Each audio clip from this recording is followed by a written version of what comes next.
न केवल उदयपुर या राजस्थान के पर पूरे देश के अब तक के सबसे चर्चित और जघन्य हत्याकांड में से एक कन्हैया लाल के मर्डर को करीबन 2 साल हो गए हैं। आज मैं मौजूद हूं कन्हैया लाल के घर पर उनके बेटों के साथ ये जानने के लिए कि अब फिलहाल उन्हें कैसा महसूस हो रहा है। मेरे साथ उनके 22 वर्षीय बड़े बेटे हैं। ये बताएं कि तब आप तकरीबन 20 साल के होंगे जब कन्हैया लाल जी का मर्डर हुआ था, जो जघन्य हत्याकांड हुआ था। अब से लेकर तब तक क्या बदला है? मतलब जब उस समय जब ये इंसिडेंट हुआ था तब मतलब मुझे कुछ इतना ज़्यादा कुछ पता नहीं चलता था, क्योंकि उस समय मेरे लिए वो सिचुएशन मतलब बहुत मुश्किल था उस चीज़ को फेस करना। अभी भी मतलब पिताजी के बिना बहुत सी चीज़ों में दिक्कत आती है, बहुत सी कंडीशन को फेस करना बहुत मुश्किल होता है। बट फिर भी मुझे मेरा मतलब छोटा भाई है, उसको भी संभालना होता है, मेरी मम्मी भी है घर में, तो पर फिर भी पापा के बिना बहुत सी दिक्कतें आती है। तब जब हत्या हुई थी आपके पिताजी की, उस दौरान राजस्थान में अशोक गहलोत की सरकार थी। बार बार उस समय मैं उसके बाद यहाँ पर आया था, यहाँ पर मैंने कवरेज भी की थी, और तब ये कहा जा रहा था कि जो आरोपी हैं उनको जल्द से जल्द पकड़ा जाना चाहिए, जो अगर दोषी करार होते हैं तो सजा जल्द से जल्द मिलनी चाहिए। वो हुआ है क्या आपके हिसाब से? नहीं, जैसा कि हमें उस समय जो भी बड़े बड़े नेता वगैरह जो भी घर पे आए थे, जो भी पॉलिटिशियंस घर पे आए थे, उन सब ने एक ही बात कही थी कि आपके केस को जल्द से जल्द फास्ट ट्रैक में ले जाकर अपराधियों को जल्द से जल्द फांसी की सजा दे दी जाएगी। पर जैसा कि 2 साल होने आए उस बात को, पर अभी तक उन अपराधियों को कोई सजा नहीं मिली। और कि मतलब इसको मतलब बहुत लंबे टाइम से खींचा जा रहा है। हम तो चाहते हैं कि जल्द से जल्द अपराधियों को सजा मिले। गौस मोहम्मद और रियाज अटारी वो दो आरोपी जिन्होंने ऑन कैमरा कन्हैया लाल का गला काटने का जघन्य अपराध किया था।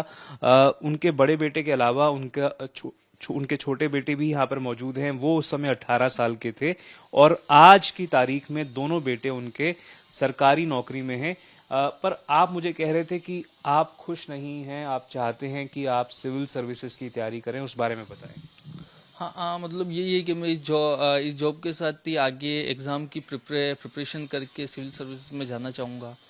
और इस जॉब को आगे डिसकंटिन्यू कर दूंगा। बाद में आगे कोई और अदर एग्ज़ाम में जाऊँगा, अदर एग्ज़ाम फाइट करके किसी और जॉब में क्यों जाऊँगा, जाना चाहते हो आप सिविल सर्विसेज में?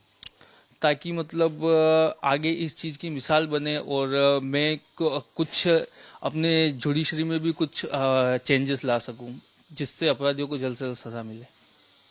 आप चाहते हो कि जुडिशरी में बदलाव आए, पर यह बताएं कि बीजेपी बार बार कहती है कि गहलोत सरकार ने जो कुछ भी कदम उठाए वो नाकाफी थे। बार बार ये कहा जाता है कि 5 लाख रुपए केवल मुआवजा दिया था गहलोत सरकार ने आपको। क्या ये सच है? क्योंकि उस समय मैं मौजूद था, तब कहा जा रहा था कि 50 लाख मुआवजा दिया जाएगा। नहीं, उस समय मौजूदा सरकार ने हमें गहलोत सरकार ने हमें 50 लाख की मदद की थी। और यही हम दोनों भाइयों को गवर्नमेंट जॉब भी प्रोवाइड की थी एट ए टाइम ही। एलडीसी की नौकरी आप दोनों भाइयों को दी थी और 50 लाख रुपए आप ऑन कैमरा कह रहे थे कि मुआवजा दिया था आपको। हाँ बिल्कुल। तो ये साफ तौर पर ये कन्हैया लाल के बड़े बेटे हैं साफ करते हुए कि 50 लाख रुपए का मुआवजा दिया गया था। पर ये बताएं कि तब से लेकर अब तक बदला क्या है? क्योंकि मैं जब आ रहा था ऊपर घर पे आपके, तो मैंने देखा कि पुलिस का कड़ा पहरा है यहाँ पर और सीसीटीवी कैमरास लगे हुए हैं यहाँ पर। आप उसकी फुटेज देख सकते हैं।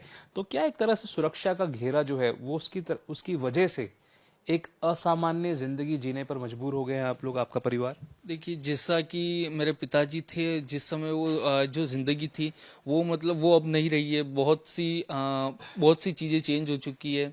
पुलिस सिक्योरिटी में रहना पड़ता है, कहीं भी जाना हो तो मतलब सिक्योरिटी के साथ ही जाना होता है। तो हाँ, मतलब उस समय से लेकर अभी तक बहुत से चेंजेस आ चुके हैं लाइफ में। उनके छोटे बेटी भी यहाँ पर मौजूद हैं, उनकी माता जी भी यहाँ पर मौजूद हैं जो कि कन्हैया लाल जी की पत्नी हैं। उनके बेटे से बात करेंगे। आपके भाई ने तो बोला कि वो सिविल सर्विसेज के एग्जाम की तैयारी करना चाहते हैं। आपकी क्या सोच है? आप ये बताएं कि आपकी जिंदगी में उस समय आप 18 साल के थे, अब आप करीब 20 साल के हो, तो क्या बदलाव आया है? जैसे मतलब उस समय में थोड़ा छोटा था, पता नहीं पड़ता था, पर अब घर का एकदम मतलब बोझ पड़ा है, अब थोड़ी जिम्मेदारी है, तो अब मतलब धीरे धीरे अब दुनियादारी भी एक समझ में आई है। और एक मैं मतलब ये जो जॉब मिली है वो भी पापा की बदौलत मिली है, और अब हम भी यही चाहते हैं कि मतलब आगे कुछ कंपटीशन फाइट करके हम अपना भी पर्सनल एक इमेज बना सकें। ये कन्हैयालाल शर्मा का घर का पहली मंजिल है। यहाँ पर आप देख सकते हैं पुलिस के जवान मौजूद हैं, पीएसओ मौजूद हैं।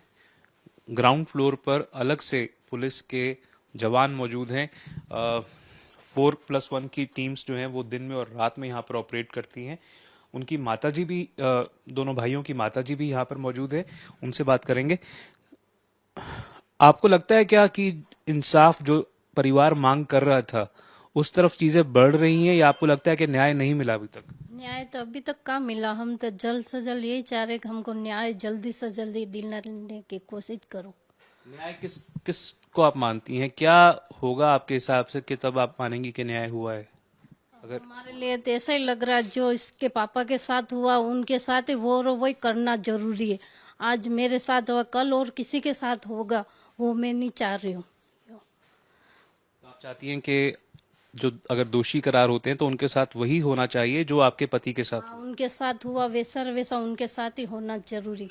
अभी तक कोई ध्यान भी नहीं दे रहे, 2 साल होने को आगे, अभी तक हमको कुछ त्योहार कुछ मनाने की इच्छा भी नहीं होती है। राजस्थान में देश में लोकसभा चुनाव होने वाले हैं। क्या आपको लगता है कि उस चुनाव से पहले उदयपुर के लोग जो हैं उनके लिए कन्हैयालाल जी की हत्या एक बड़ा मुद्दा रहेगा? अब तक क्या पता, हर चीज में उनको घसीटते रहते हैं। राजनीति होती है आपका मतलब? और राजनीति में उनको घसीटते, यही दो ही पार्टी मिलजुल के ये फांसी का करवा देते या उनको सजा दिलवा देते तो हमारे को भी शांति मिलती, हमारे बच्चे को भी शांति मिलती। हम तो यही सारे जल्द से जल्द फांसी दिलाने की या सजा दिलाने की कोशिश करूं। आया था जब आपके पिताजी की हत्या हुई थी उसके बाद यहाँ पर उस समय माहौल काफी ध्रुवीकरण हो चुकी थी यहाँ पे। तो आपको लगता है कि अभी भी लोग जो है वो बटे हुए हैं उस मामले को लेकर? मतलब राजनीति काफी हो रही है और लोगों में जो बैर है वो बढ़ गया है उस वजह से?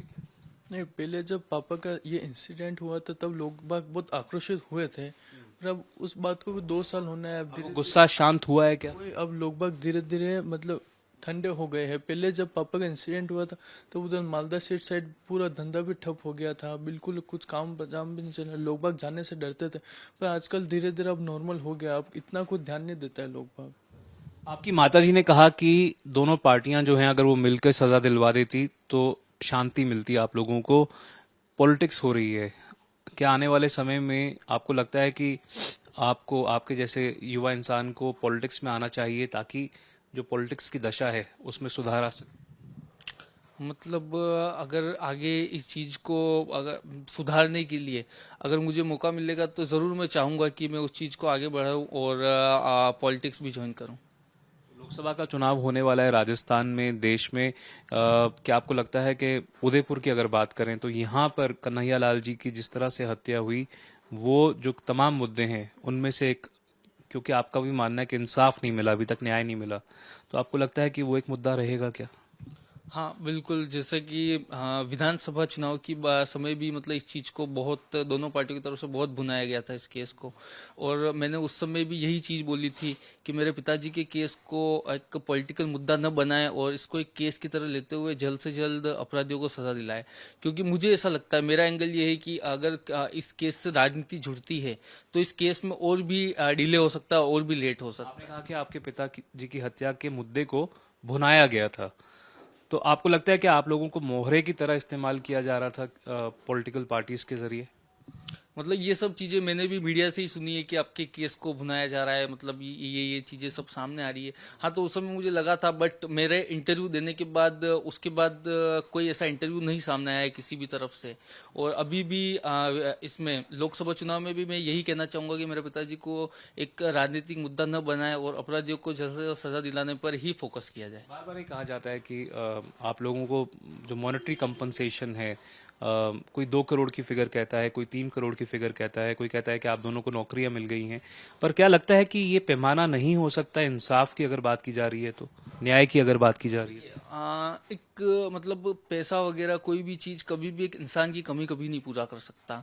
तो जिस दिन उन दोनों अपराधियों को सजा मिलेगी ना, वही हमारे लिए इंसाफ होगा। क्योंकि अपने अपने धर्म में किसी आत्मा की शांति के लिए अपन अस्थि विसर्जन करते हैं। तो मैंने उन अस्थियों को भी अभी तक संभाल के रखा है कि जिस दिन उन दोनों अपराधियों को फांसी की सजा मिलेगी, हम उसी दिन हरिद्वार जाकर अस्थियों का विसर्जन भी करेंगे और मैं मेरे बाल भी कटवाऊंगा। आपने कहा था कि आप नंगे पांव चलते हैं, आपने फैसला लिया कि आप चप्पल भी नहीं पहनेंगे जब तक इंसाफ नहीं मिलता। बिल्कुल, जब तक मतलब उन दोनों अपराधियों को सजा नहीं मिलती तब तक मैं बिल्कुल जूते चप्पल नहीं पहनूंगा और नहीं बाल कटवाऊंगा। चलिए, एक आखिरी सवाल आपसे। लोकसभा के चुनाव करीब हैं, जो पॉलिटिकल पार्टीज हैं, बीजेपी हो गई, कांग्रेस हो गई, क्या आप एक संदेश देना चाहेंगे? लगभग 2 साल हो चुके हैं आपके पिता की हत्या को। चुनाव से पहले आपके हिसाब से क्या कहना चाहेंगे आप राजनीतिक दलों को? मैं मतलब जो भी राजनीतिक दल है उनसे यही कहना चाहूंगा कि इस तरह की जो भी मतलब इंसिडेंट्स होते हैं उनमें बदलाव, मतलब उनमें जो जुडिशरी है उसका बदलाव करते हुए जल्द से जल्द अगर अपराधियों को सजा मिल जाती तो उससे आगे आने वाले जो इंसिडेंट है ना उन पे इतना इफेक्ट पड़ता है कि वो शायद होते ही नहीं। क्योंकि इस केस के बाद भी बहुत से ऐसे इंसिडेंट्स और भी हुए जिसमें मतलब अभी तक पता ही नहीं कि क्या हुआ, अपराधियों को मतलब किसका मर्डर हुआ। क्योंकि अपने पापा के केस के बाद भी एक पापा के लिए जो बोला था प्रवीण नटेरू, जो कि कर्नाटका से था, उसका भी इसी तरह से मर्डर हो गया सेम।